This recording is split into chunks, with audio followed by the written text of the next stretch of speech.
快来看，我这展会刚回来，一看，哎，又出壳了好多小巨。先看看这个胖的。哎，你干啥呢？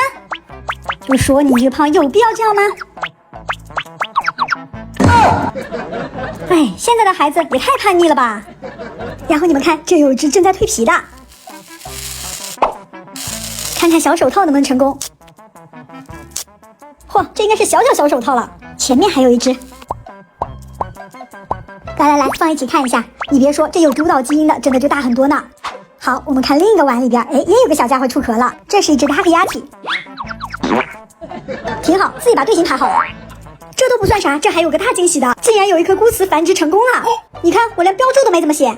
那么什么叫孤雌呢？就是母的没有配过，但是它下的蛋呢有金圈，哎，没想到就孵化出来了。